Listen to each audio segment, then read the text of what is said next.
예, 기차를 타니까 다음 여러분들에게 다음 또 정말 세상을 바꾸려고 했던 대통령을 한번 만나시고 싶으면은 저 순천에서 부전을 가는, 아니면 부산 부전역에서 부산 부전역에서 삼낭진 진영 이렇게 오다 보면 진영에 내리시면요, 노무현 대통령이 살았던 생가 봉하마을 있지 않습니까? 제한 대여섯 번 가봤습니다. 예. 노무현 대통령이 대통령 하신 이후부터 한 대여섯 번은 가봤죠. 예. 왜냐면 대통령에 대한 제가 추억이 있으니까요.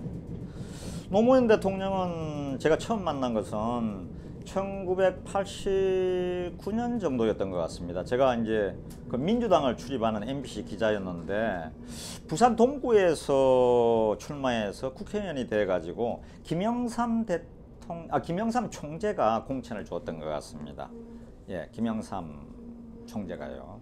그래가지고 제 생각에 국회의원이 돼가지고 국회로 이제 진출을 했죠. 그래서 제가 이제 민주당에 출입을 하니까 거기에서 그 당시에 이제 김대중 총재였는데 거기서 초선 의원 노무현 의원을 만났습니다. 저는 MBC 출입하는 기자의 팀장이었고요.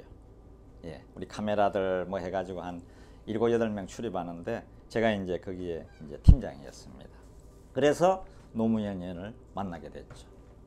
근데 평상시에 노무현 의원은 굉장히 수줍어하는 스타일이세요. 그리고 자유롭고, 예, 심하게 하면 로맨티스트고, 아는 것도 많고, 호기심도 많고, 저도 좀 그렇습니다. 그래서 저는 참 마음에 들어 했죠. 그리고 제 고향이 사천 삼천포다 보니까 그 진영 봉하마을에서 뭐 한 40분이면 가는 데니까요. 그래서 정이 좀 들어서 맞담배도 피우고, 그래서 이제 몇 번 뵌 적이 있습니다. 그 이후에 노무현 대통령에 대해서 기억이 나는 것은 그때가 이제 그 이후에 88년인가 그 국회의원이 된 이후에 92년 선거 떨어졌고요, 아마.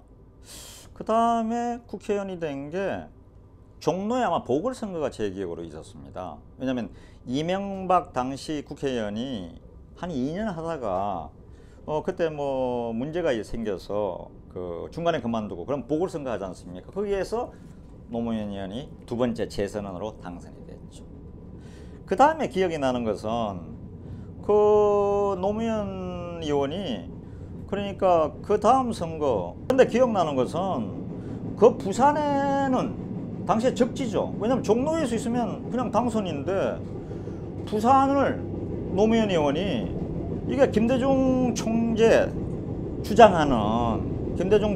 주장하는 지역 타파, 예, 지역 타파를 깨기 위해서는 반드시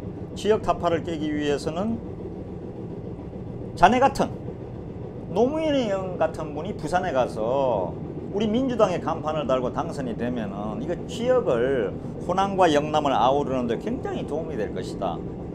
그러는데 그 당시에 저 TK 지역이나 PK 지역이나 울산이나 경남에 누가 부산에 가서 그걸 하겠습니까? 종로에 있으면 그냥 당선인데 이제 3선 되는 건데, 근데 바보처럼 정말 다른 사람 같으면 생각도 못할 일을 노무현 의원이 했습니다. 그거 가서 떨어진 거죠. 예, 그거 가서 결국은 떨어졌습니다. 그러고서는 2000년에 저기 부산에 또 출마했다가 중군과 동군과 출마해서 이제 떨어졌던 거죠. 그런데 그때 사람들이 놀랬습니다. 저희도 놀랬습니다. 다 바보 노무현이라 그랬죠. 노무현은 바보다. 근데 용기 있는 바보다. 위대한 바보다. 왜냐? 떨어질 줄 다 각오하고 우리 지역주의 타파를 위해서 가서 선거에 나갔던 거죠. 그때부터 중앙 언론의 정치부 기자들이 노무현을 유심히 쳐다보기 시작했습니다. 그래서 예상도 못할 만큼 빠르게 대통령이 됐죠. 그 바보 노무현이 2000년도에 떨어졌는데 대통령 선거 2년 뒤에 있었습니다. 2002년에 12월 19일 날 불과 2년 만에 대통령이 됐습니다. 그 바보 노무현이 정말 놀랄만한 일이죠. 국민들의 신뢰를 얻었던 거죠. 그 진정성이 느껴졌던 거죠. 그때 선거운동 때 제 기억이 납니다. 저 지금 또 터널을 지나고 있어서 저도 좀 귀가 아프고 시끄러운데요. 이제 또 밝은 광명청지가 나오지 않겠습니까? 인생 사는 게 다 이렇죠 뭐. 예.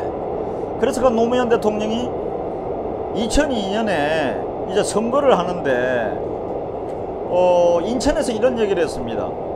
노무현 대통령의 고향이 그때가 김해 진영 쪽이잖아요.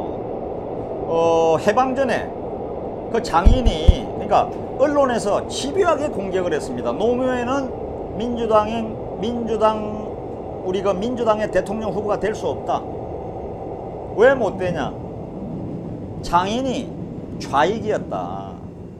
6.25 때 거기에서 저 인민군 완장 차고 괴롭혔다. 그런 집에 딸하고 결혼을 했는데 그 노무현을 이런 사람이 대통령 되었으면 되겠냐 이렇게 주장을 했습니다. 우리 열차는 잠시 후 하동역에 도착합니다. 예, 벌써 이거 하동역 쪽으로 이 섬진강이 보입니다. 이거 뒤에 보이시죠? 이 섬진강 700리 이제 벚꽃이 피기 시작합니다. 이 물안개가 꼈네요. 너무 벚꽃이 이제 서서히 피어가는데 너무 좋은 곳에 왔습니다. 그 2002년도에 그랬습니다. 그 들어오셔도 됩니다. 그 2002년도에 이제 선거 때 노무현이 그랬습니다. 그러면 내 장인이 좌익 운동을 했다고 내 집사람을 버리란 말이냐. 내 장인이 해방전에 그 좌익 운동 그 저 이후에 뭐 6.25 때 그거 했다고 그래서 그러면 내가 결혼한 내 집사람 권양숙이를 버리란 말이냐. 사람들이 다 감동해서 박수가 우레같이 쏟아졌습니다. 역시 대한민국 국민들의 현명한 판단이 있었습니다. 그렇게 해서 1%밖에 확률이 없던 노무현이 2002년 12월 19일 날 대통령으로 당선되고 그 다음에 취임을 해서 우리 대통령이 됐지 않습니까? 그리고 없는 사람, 못 배운 사람, 빽 없는 사람을 위해서 노무현 대통령 정말 좋은 점 많았습니다.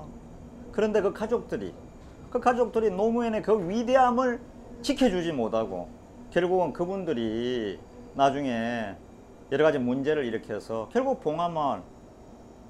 봉화마을에서 스스로 인생을 마감했지 않습니까? 노무현에 대한 다음의 얘기는 봉화마을에 가서 또다시 들려드리도록 하겠습니다. 내가 만난 노무현, 인간 노무현 얘기였습니다. 우리 단데라 TV 보기 좋지 않습니까? 감사합니다. 열심히 하겠습니다.